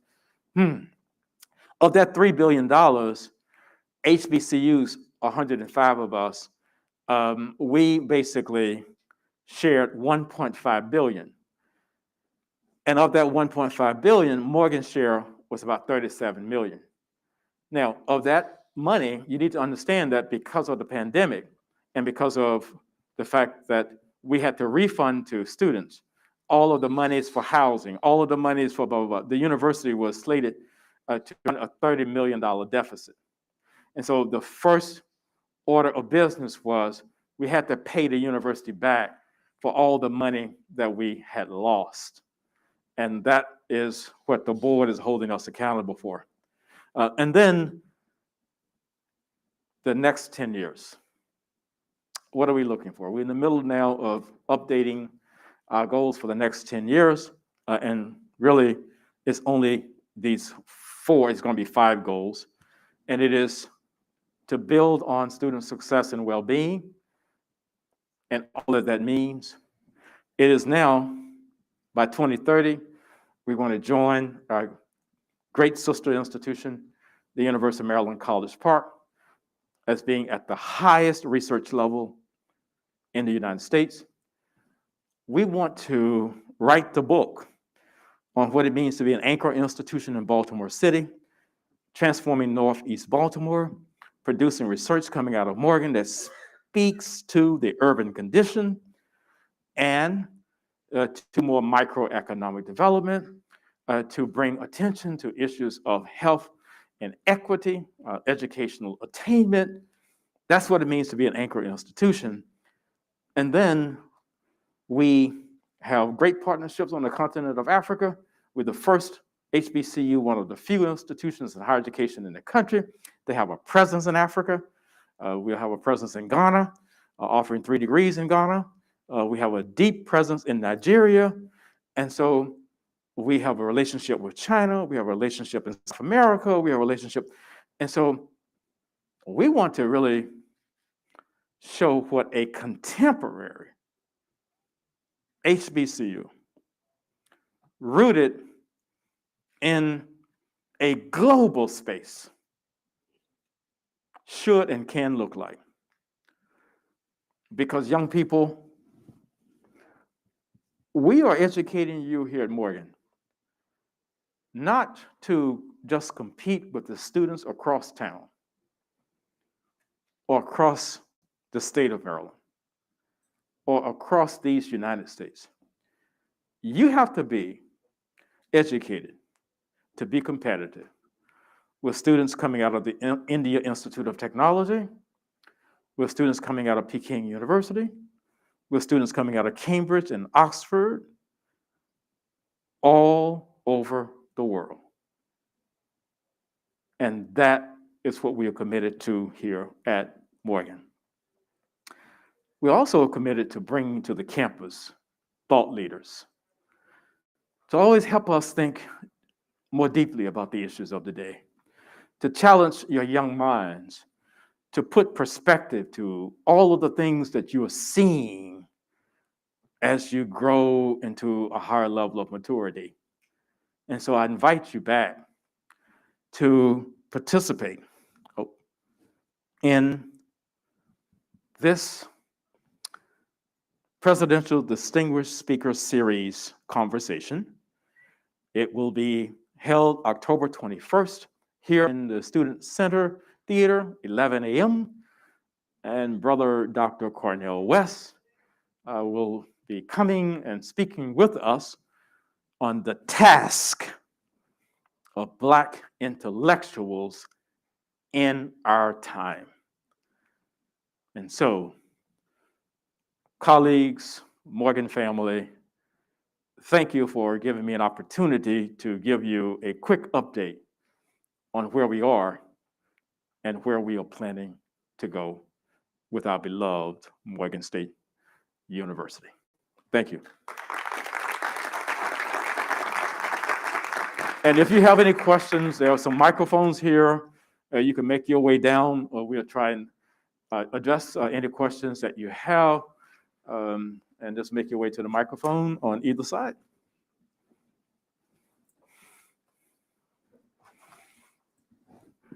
And if you would introduce yourself, name, where you're from, and your major, and your and whether you're a freshman, sophomore, junior, or senior. Okay, let's start here. Okay, let's. You need to turn it on, flip it just on the side there. Just okay.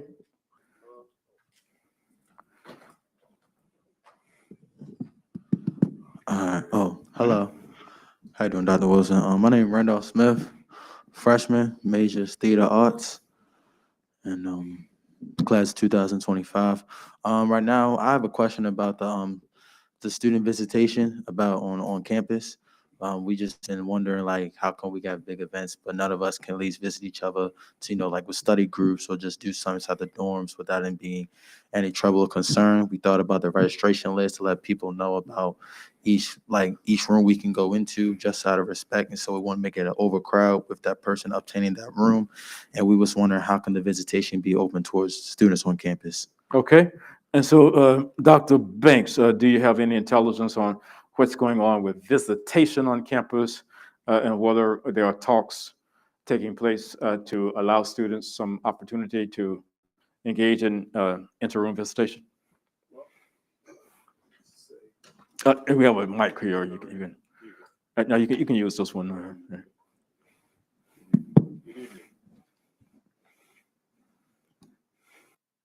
Yes, the visitation restrictions were put in obviously for the pandemic, and you raise a good point. What I would urge you to do is to talk to your resident hall.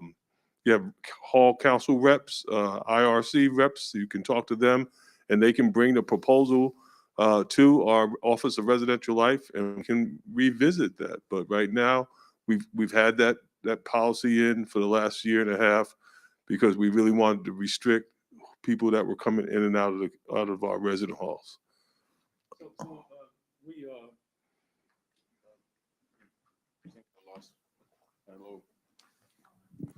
So, Mr. Smith, we just urge you and other students who have to send a request to Dr. Banks, KEVIN.at and then he will work with you of your RA, perhaps revisiting place, especially with the low number of positives that we're seeing. Oh, cool. All right. Thank you. All right. Okay. Thank you.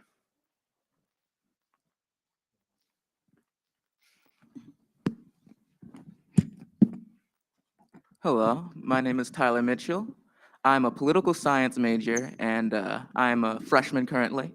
My question is, how is administration aiming to bolster student wellness, aid, and success for students in a direct manner this school year? Okay. Your name again, I'm sorry. Tyler Mitchell, Okay, Mr. Mitchell, and what's your major? political science. Political. It's a great major, by the way. Right. The best major. Yep. I know, right? And where are you from? I'm from here, Baltimore. Oh, Baltimore. Okay. So let me direct that.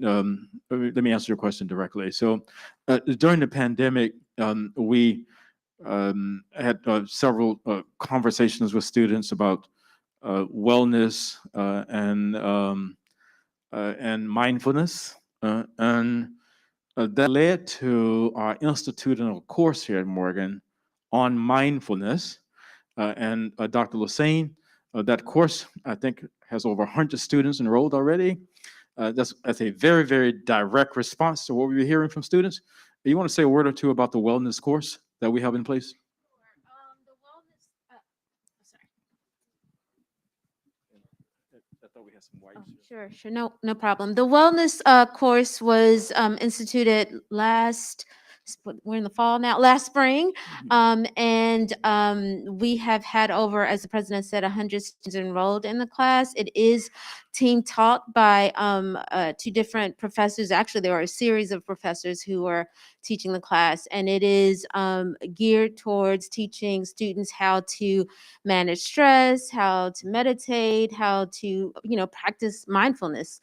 And so it will be offered again in the spring, as I believe it'll be offered in the spring again. And what was your other question? I know that we have hired, or in the process of hiring, additional counselors in the counseling center to address those issues. We have obviously communicated with faculty to be mindful of student stress levels, as well as the fact that you all have re-entered after being, or some of you are newly entering in the college environment, not having, had this experience prior, and really being mindful of the challenges that you all are facing. So we've communicated that regularly with faculty. And did I answer your question? Is there anything else? Somewhat. I have that sounds more like interpersonal like change. I was more talking about like administrative extrapersonal like effects, or like intrapersonal, I mean. Like for instance, the ALEC service when it comes to learning math isn't a very in-depth when it comes to learning. And it feels, I guess, like a repeat of, say for instance, high school, or the type of learning styles that aren't truly bolstering math learning. And I was wondering, like to that effect, how is administration aiming to bolster the effect of student wellness in that regard, academic-wise? I'll let you take that. Provost, you want to address that? Thank you for this question. I just take example Math 106, right? The class with Alex. So I know that some of the content are going to be like high school, even lower level. That's just to help some students to get into the math. The student can test out of it. So for students who want to, can learn it quickly and advance it. So when you talk about other helps, we do have some teaching assistants and some tutoring to help. So we need to identify those, tell you the places where they are, and then you can find them. So you can, we have in the school of science, Dr. She's starting, there's some tutoring, right?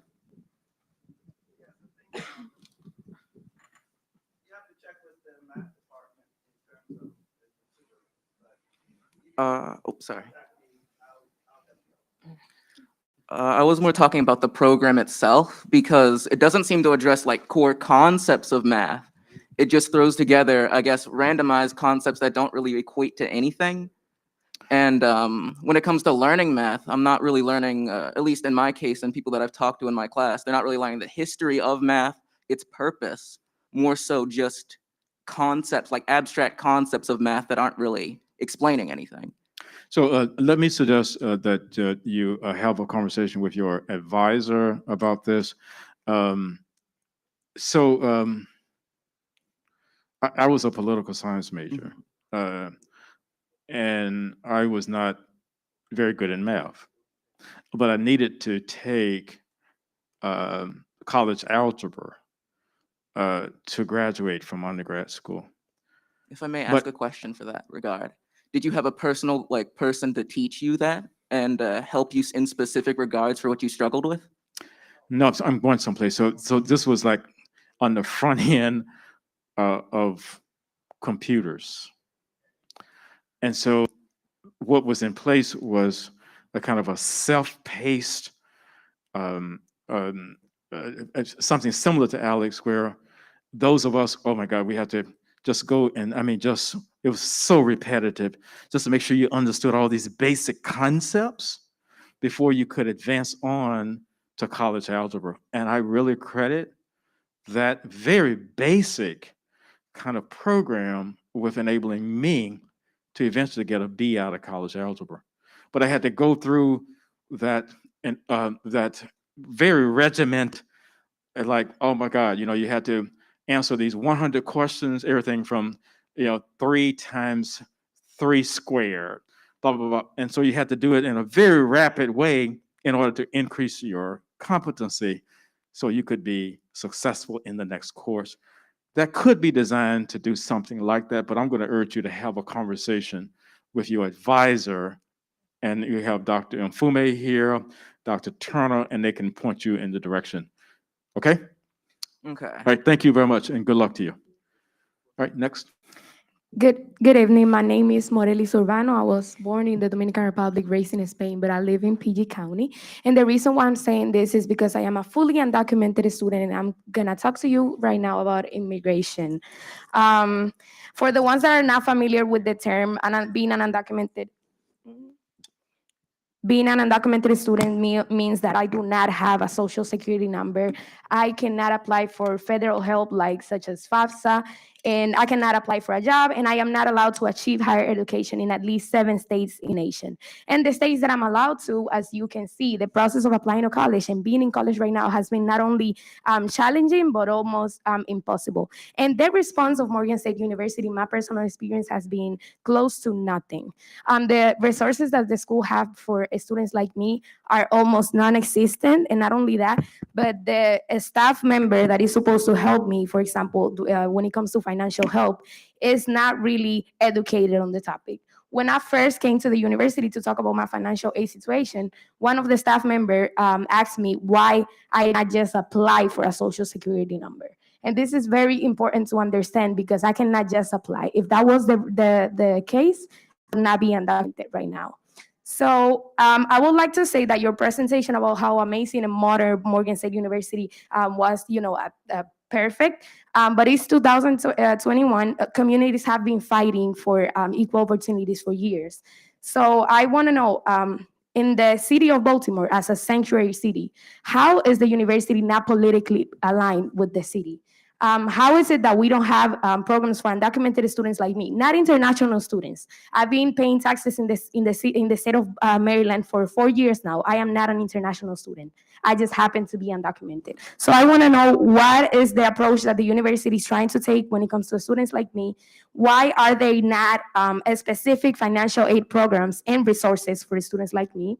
And how is the university, and you as the president, not only not acknowledging immigration as a Black issue, but also not acknowledging that students like me exist, and we are not only, in the university, but we also need to be supported.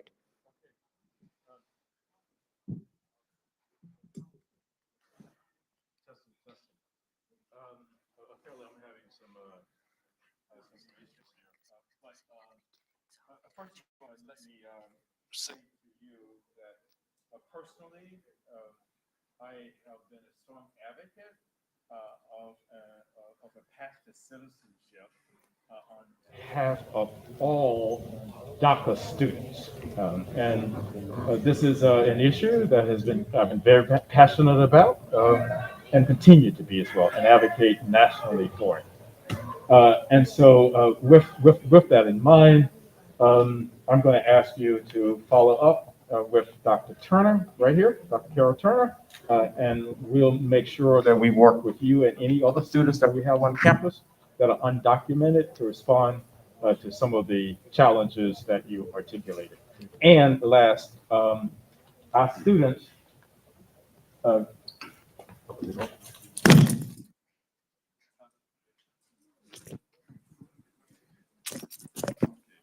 whatever. And so Morgan State University is built on a foundation of advocacy. The founding institution was to ensure that the American Constitution was living up to its ideals of all people being created equal, because it was not at the time. And so those individuals fought so that their voice would be heard. And that level of advocacy has persisted throughout the history of this institution, even during the Civil Rights era. And so 2 weeks ago, I was extremely impressed that I believe over 100 of our students made their way down to Washington, D.C. and participated in a march on immigration. And that is who we are. We are a big tent at the institution. You are under it, and all students, and we pledge to work with you to address your concerns. So get with Dr. Turner. Okay, thank you so much. I just wanted to And I point do that. need to go on to another student, but please get with Dr. Turner here, right here in Okay, the first can I row. point out something real quick? Yes. So me, Ante Cooper, and Kiana, we have been the 3 organizers of that march that you are talking You about guys, right now. you guys did a 100 great job. Thank you so much. A great job. I also wanted to point You out should have that, invited me too. yeah, shut up. But I also wanted to point out the fact that, you are now connecting me with, important resources right now. And students like me should not have to out their immigration status in a town hall meeting for them to have access to these resources. That is something that I want to point Well, out. you are in a sanctuary place. Okay, thank you so much. And we pledge to meet you where you are. And the first stop is right here in the front row. Thank you. All right, take care. Welcome. Hi, everyone. My name is Antoinette Cooper. I'm a political science major, and I'm from Pennsylvania. My question is, as a school that prides itself on public service and community engagement, what are we actively doing to positively impact the community in which we live in? You know, if I could address that question, I could be up here all night. And so we have so many, first of all, programs that are coming from every one of our schools, from how do we ensure that the K through 12 population in our city is being exposed to college students like yourself, who are putting in front of them an ideal that many of them just are not embracing. And you are bringing to them your expertise here at Morgan in various tutoring, big brother, big sister programs. So we have like hundreds of programs like that, and they are coming out of every single school, targeting communities in our city, neighborhoods in our city, and other aspects of quote unquote community engagement. We are also, within the context of your taking some of your classes, we have service learning that is embedded in some of your courses, where I believe like the last 2 weeks or some instances of your course experience, you have to connect that to some entity out in the city that is important to you. And so if you would give Dr. Banks here your name, I'm going to put you in touch with Dean Anna McFadder, who is the special assistant to the president for community service programs. And she has put together just a manual of all of the programs that we currently sponsor. And then you may find an opportunity for you and other students to get involved in some of that. If you don't find something there that is attractive to you, then we'll work with you to found your own initiative. That's just how strongly we feel about connecting the university with the community at large. All right, thank you. I also invite students to visit our second year experience website, www.morgan.edu. I know many of you are freshmen, but we are preparing for your second year experience. Our president has set a goal that every student at the beginning of your second year, you will begin to have a high impact experience, which includes service learning, research with faculty, study abroad, and we have so many opportunities listed at our website.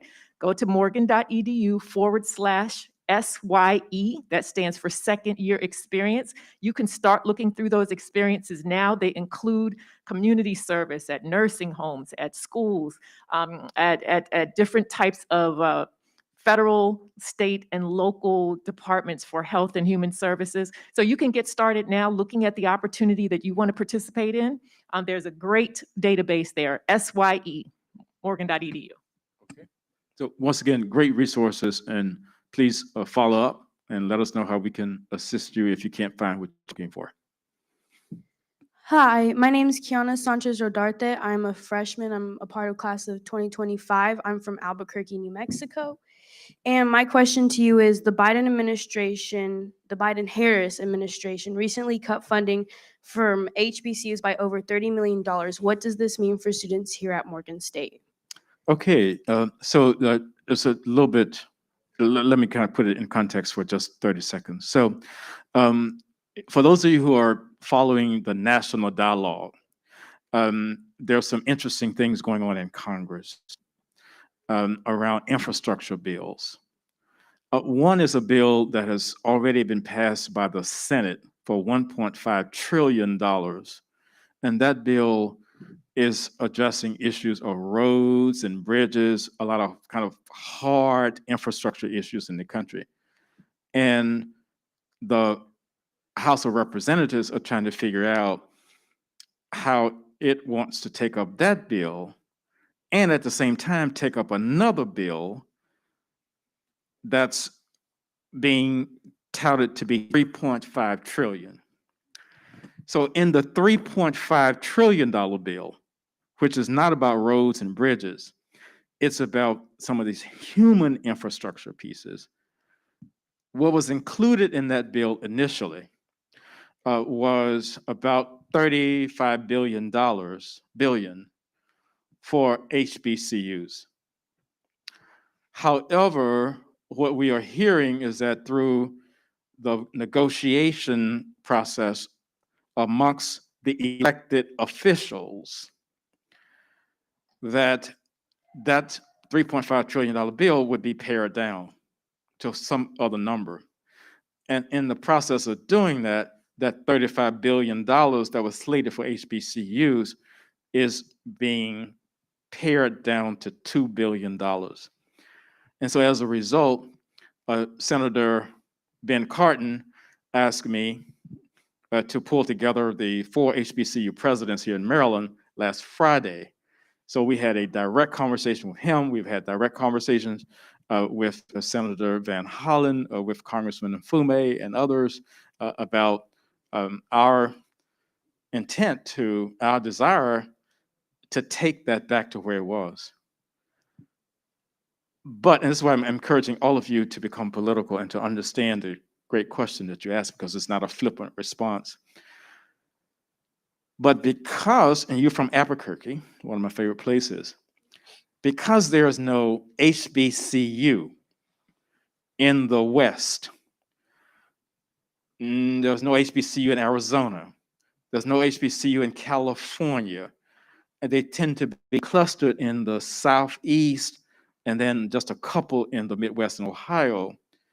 In order to get people in Congress to support things, you have to give up something else. And so in their states, it's not HBCUs, it's MSIs. It's minority serving institutions. And so an institution may have been established as a predominantly white institution, but along the way, it enrolled 15% Hispanic students and 5% Asian students, and then it qualifies for minority serving institutions. And so sometimes in order for them to get these bills passed in Congress around this, they have to open that pot up and bring something back to those institutions in their state. And all I can say to you is that as your president, I'm a very strong advocate for pushing it back where it was. But it is not that easy. Stop up in my office, we can talk more about it. I love to talk with students about politics and how you need to pay more attention to politics. Because if you don't, well, you just really won't understand how things work in this country.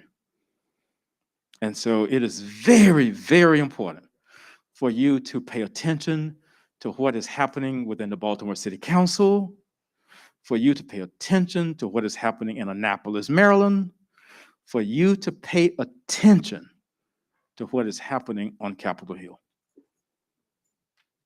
Even back to the first student who talked about DACA. You can't talk about DACA if you don't understand what's happening on Capitol Hill.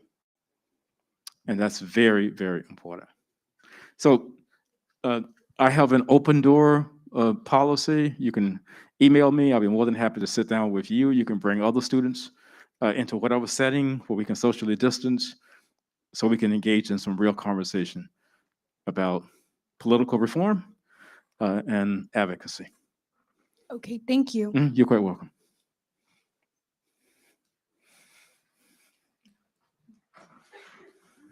Hi, my name is Tyrick Francois. I am a sociology major, incoming freshman, and my question is about housing.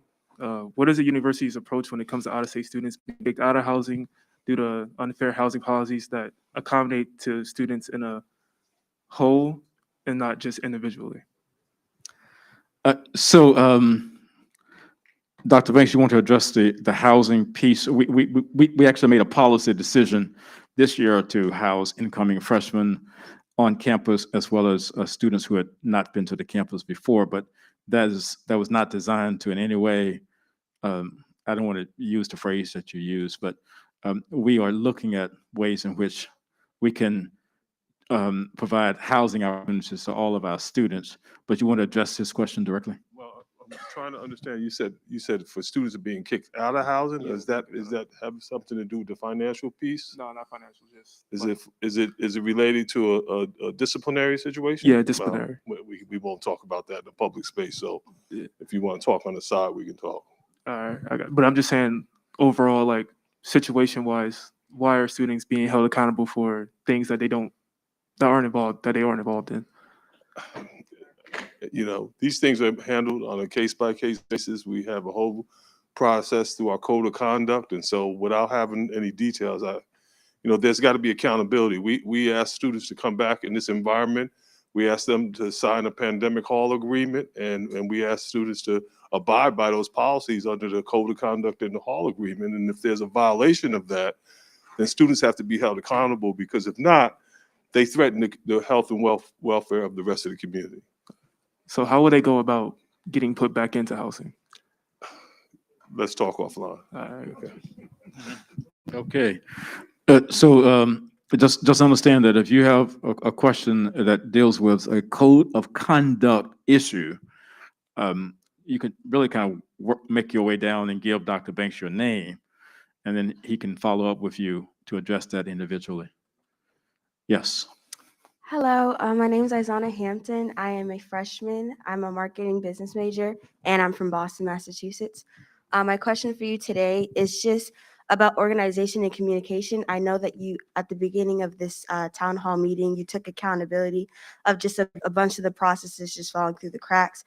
But as far as us being on campus so far, it's just been really unorganized, from RAs to RDs to classrooms to the dining hall to just big events on school. So just what have you guys put in place to be more organized for next semester and then for the coming years? Okay. And so I would love to hear more specifics in a different setting. But here's the way I would respond to that question. We really have been closed for almost 2 years. And we knew as a leadership team that when we fully reopened the campus, that the first semester or so would put in front of us some bumps in the road, right? And so a part of what you're seeing is the ability on the part of the institution to get back to where it was in March of 2020, because we were one of the few institutions to fully close, right? And so you're seeing a little bit of that. But I would love to kind of sit down with you and just kind of codify some of the areas where you feel you've been more challenged than you should, and then we can take it from there. And so send me an email or call my office, and let's sit down and talk about it further. Okay, thank you. Okay, and you're a freshman from Boston? Yes. Okay, And the Red Sox beat the Yankees last night. I don't follow football.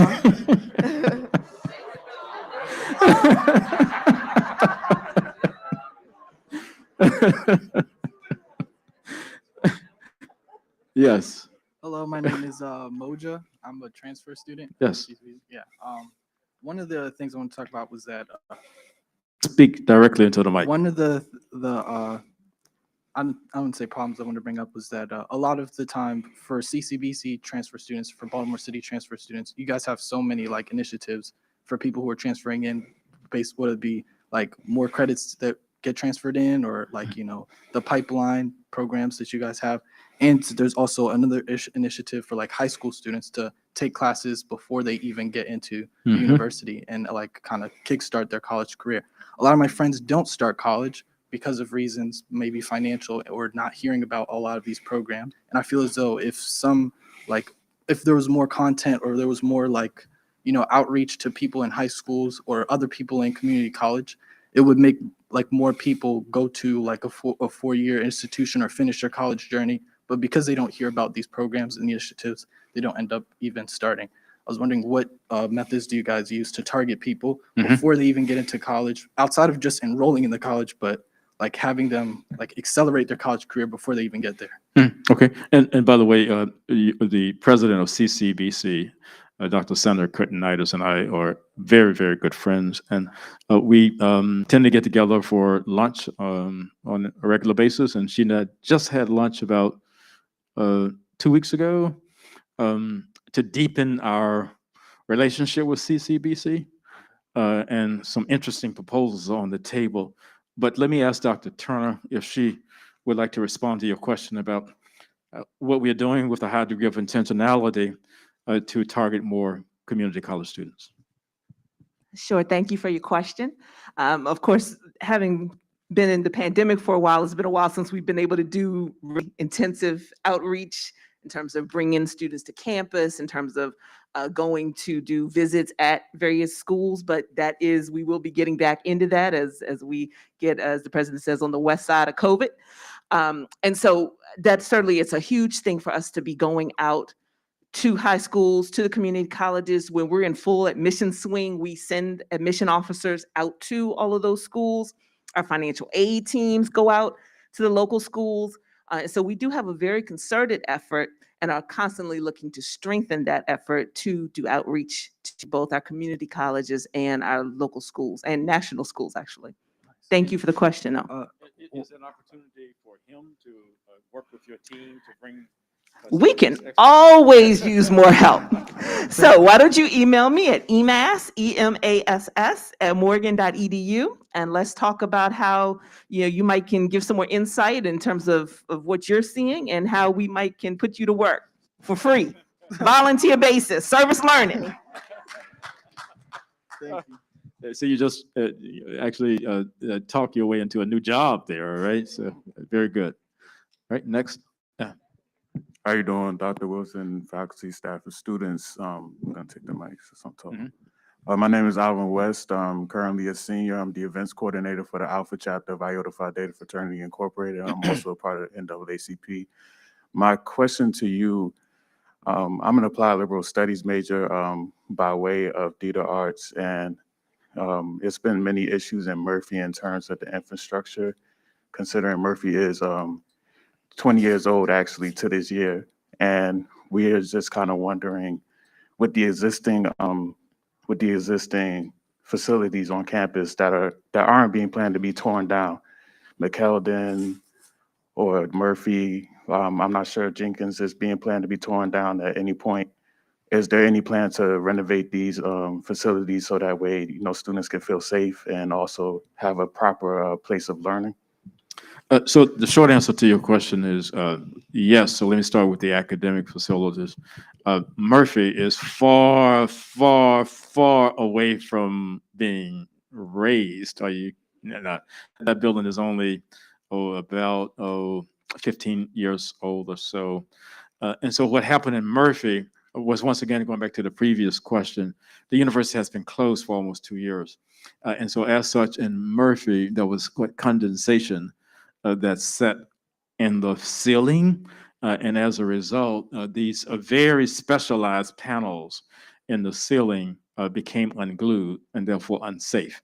And so therefore we had to close the Gilliam Concert Hall in order to repair that, because it takes a while, I understand from Ms. McKellar and Rob and others, for that company, it's a very specialized company that has to manufacture them and then to install them.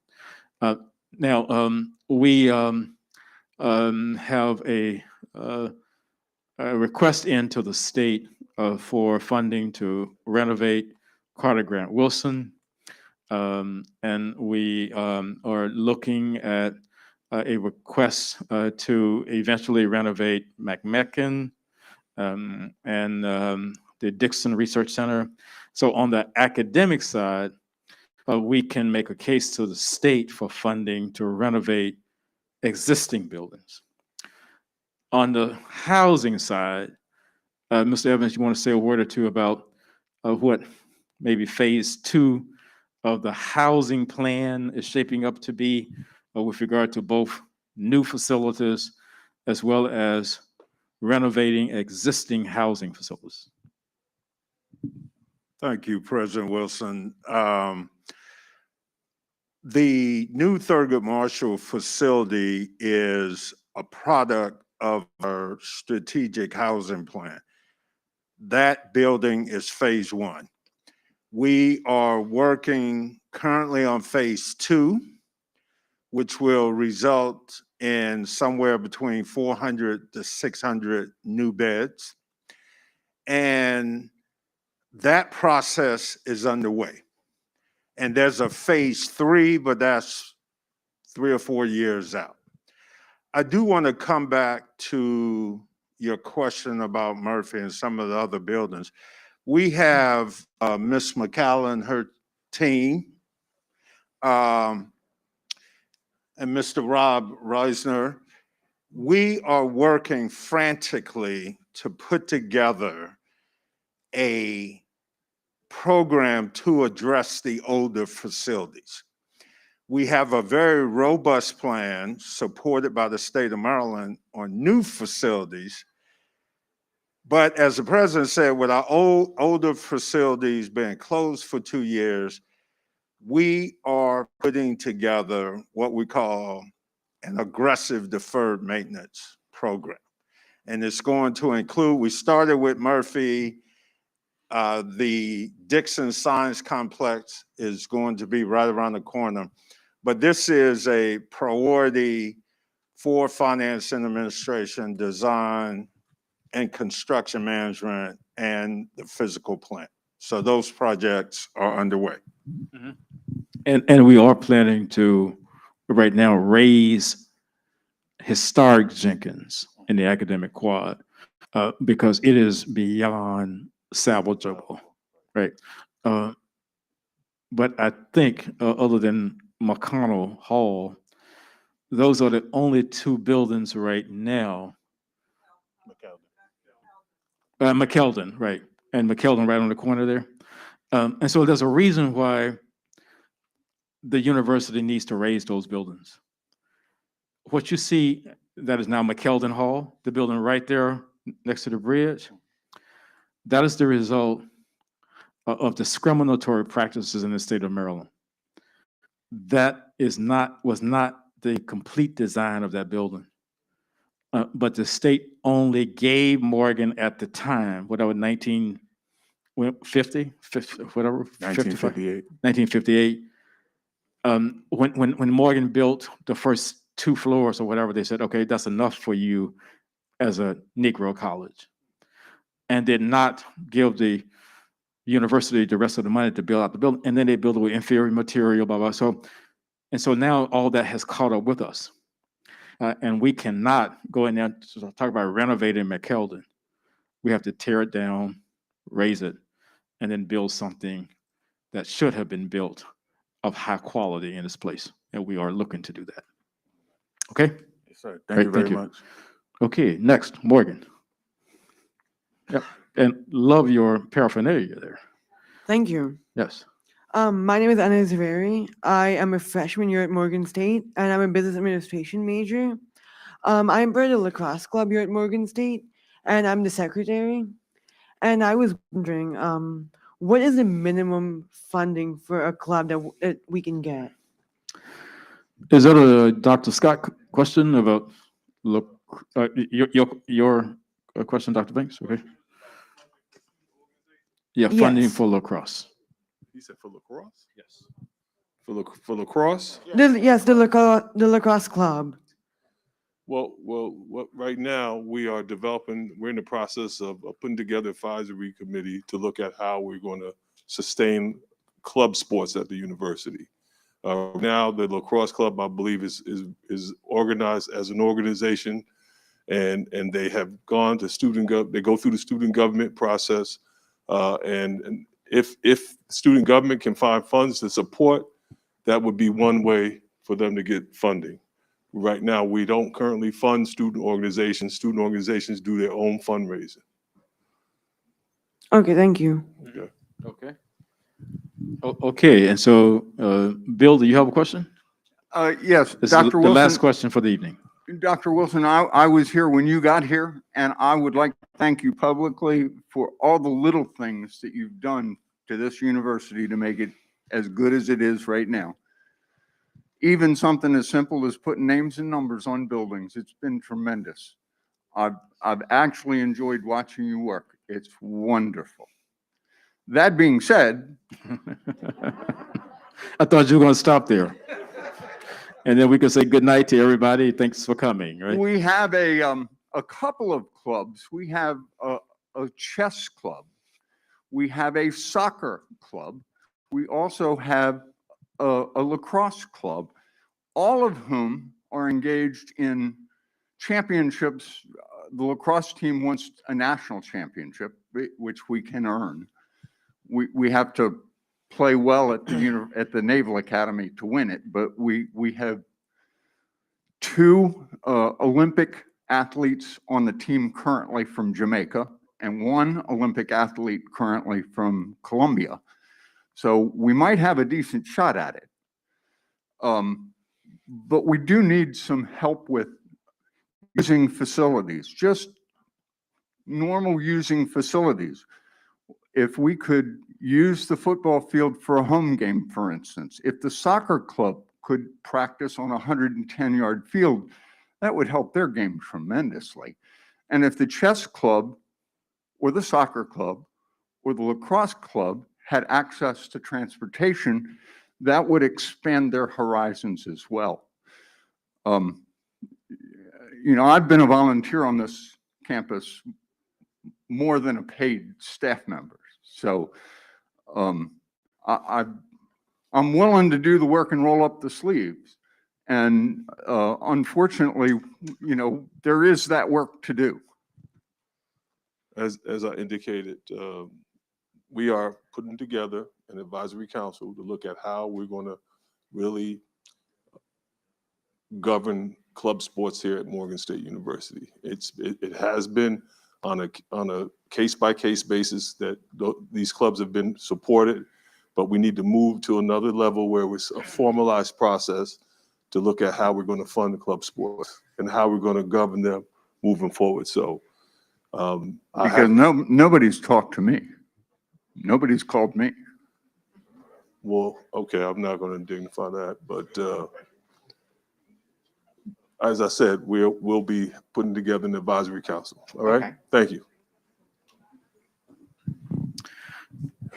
Well, now I can say we are coming to the end of the town hall meeting. And so what I would like to say to all of our faculty here at Morgan, all of our staff here at Morgan, and all of the individuals on our team of administrators here at Morgan, thank you.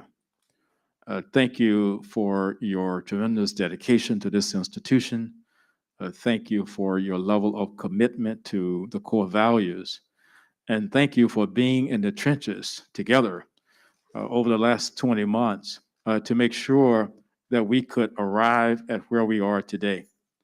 And it really, really has been a team effort to get this institution to where we are in this pandemic. And then to all of our incredibly amazing students who are joining us for the very first time. Over half of our undergraduate students here at Morgan are experiencing this institution face-to-face or physically for the very first time. That has never happened. You know, we have over 7,000 undergraduate students, and over 3,500 of them are really in this environment for the very first time. And so we ask you to have some patience with us as we work with you to make sure that you are understanding the great traditions of Morgan, our great history, all the ceremonies that we have, to make sure that you will emerge from this institution with the same level of respect for it, the same level of care for it, as those tens of thousands of Morgan alums that will be awaiting your arrival in that space. And so, good night, everybody. Thank you very much for coming, and look for communiques from all of us to keep you continually informed as to what's going on here at Morgan State University. Good night.